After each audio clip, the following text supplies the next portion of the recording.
Everything that happens in the natural realm, everything that's happening around you is the result of what you are allowing in the spiritual realm. Matthew 18:18 says, whatever you forbid, and this is the Passion Translation, whatever you forbid on the earth will be considered to be forbidden in heaven, and whatever you release on earth will be considered to be released in heaven. And so everything that you allow, everything that you are binding, either way, is considered that in heaven. Let's acknowledge Jesus. Jesus, we thank you for teaching us. We thank you for giving us the revelation knowledge that we need to know what's happening, revealing the mysteries of your kingdom to those who are seeking you. And we seek you. We love you. We praise you. We give you all the glory. And so, everything that is happening, all the chaos in your life, is something that you created, I created. What we're going through, that we're always saying, God, when are you going to get me out of this? And he wants to. But we created this place that we live in. We created it by our disobedience to him. Deuteronomy 28 tells us. I encourage you to go check it out. If you completely, fully obey him, you will live blessed. And then I believe it's verse 15 tells you, if you don't obey him, you're going to live cursed. And so because we don't know him, we don't obey him, my people perish for lack of knowledge, we live under this curse. We're pulling all the strings, so to say. We're directing our own life. We're our own God. We're self-willed. And we don't know or allow God, purposely or not, to show us how to live blessed in the kingdom, his way. Jesus said, I came that you may have life, have it to the full until it overflows. He came to teach us. He came to teach us how to live blessed here and prepare to live that blessed life forever when we leave here, how to move in with him. And so he's teaching us how to live in the kingdom. He's teaching us to get out of that place that we are in by obeying him. Like we were talking about yesterday, by growing up in his wisdom and resting in that place where he is showing you how to love instead of throw things away. Love never fails. It never gives up. It never becomes obsolete. It never ends. God is love. His way will never end. Love never fails. A long time ago when I was ready to give up on something, he said, love never fails. And I argued with him here and there for a while. I'm like, I'm doing this and it's failing me. But not knowing, not having the full revelation knowledge of who he is, his higher way. And he can only show us so much at a time, because if we're not ready to hear it. And if he really told us what was going to happen when we did this, we might not do it because we don't want to go through it, because we really don't want to grow up. Who wants to grow up? We all want to be children, be taken care of, and be treated, with, I'll do this for you, I'll do that for you. But there comes a time where we need to grow up and take responsibility. And that's what he's really doing when he asks you to do things that make you very uncomfortable. Like, for example, selfishness. I can see how selfish we are. Now that God brought it to my attention how selfish I am and used a situation to show me that it's all about me. And I don't want to be that way now that I can see. But when I look around, I see that everywhere. Well, now it's about me. This is my time. This is my space. And they put themselves first and don't realize what they're doing. And so living in that kind of environment, which is how it is on the earth, everywhere you look, we have to grow up to the place where we should have been in the first place. If we acknowledge God and walked in his ways, walked in his kingdom here on the earth, we wouldn't have made the choices that we have made that got us in the situation that we're in now. So being in that situation that we're in now, to get out, we got to turn around and go back to doing things his way. And his way is to love. Not throw away things in your life that don't please you or frustrate you or inconvenience you. Like people in your life, people in our lives that there's just too much trouble, fine, let's just keep this separation between us because it's easier. But I forgive you and you forgive me and we forgive. But really that is not forgiveness. That is not God's way. He asks us to not throw things away, but to love and to heal and to carry on who he is.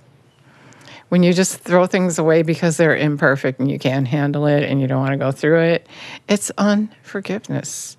And with that comes pain. And with that comes destruction. My people perish for lack of knowledge. With that comes missing eternal life. And so we have to be a peacemaker. And that can only happen as you prefer that other person. Put yourself aside and love them first. And that can only happen when you hang out with Jesus and let him do whatever he needs to do to get you to that place. And in that place, it's uncomfortable because it's not what you're used to. You're used to doing it your way. You're used to getting rid of things in your life that just you don't want to deal with. And you don't think you should have to. And you just want everything perfect and thinking if it's perfect, then I can carry on. But that doesn't work because when you're looking for perfect, you're really looking to another God. And when you're looking to another God, then that doesn't work. You can't live in his kingdom. You can't say that you are ready to move in with him because you're not, because you have something before him. You're looking to a different resolve that only he can be your resolve. To have the perfect peace, joy, contentment is to do it his way, not your way. Not resolving things the way you feel you should resolve them. What you think is right, or maybe what your therapist thinks is right, or your doctor, or your pastor, or anyone else that you look to. You have to look to Jesus. You have to have that relationship with him where you can hear him instruct you. You have to be willing to surrender no matter how it feels. And the end result is always salvation. If it's between you and another person, and both of you. Because if you hold something against the other person and they're not saved and you don't care, then you've already hindered your salvation, which you think you have and you're ready. And so there's so many variables and we don't know them until we sit at his feet. You don't even know if you fully forgave someone until, and I can't stress that enough, until you sit with him. So often I thought, I got this. Okay, I'm fine. But then the same thing pops up again because it's not resolved. You only put a Band-Aid on it, or pressed it away for a while, and it's going to pop up again. The enemy's going to show his face again, and then you got to deal with it again, or don't deal with it again and press it down and try to get it away. It's not resolved. That's not forgiveness. And so to fully forgive, you have to have the wisdom from above. You have to have God's wisdom. You have to have his counsel. And he's going to tell you how to fix a relationship that needs fixing. Even though you think you fixed it, you think you forgave, when you're open to it, he's going to say, okay, this is the resolve, and I want you to step out and do this. And if you're willing, then it's going to work.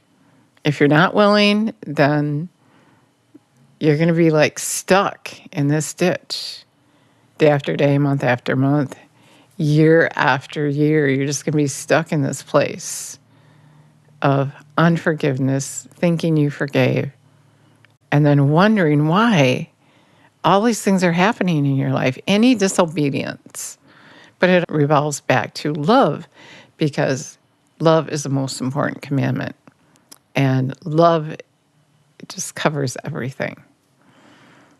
And so anything, any area in your life you're not obeying God, you're allowing the curse to come up. And you're allowing sickness, poverty, disaster, disease, broken relationships. And all those things are sickness, disease, things that Jesus already bore for you.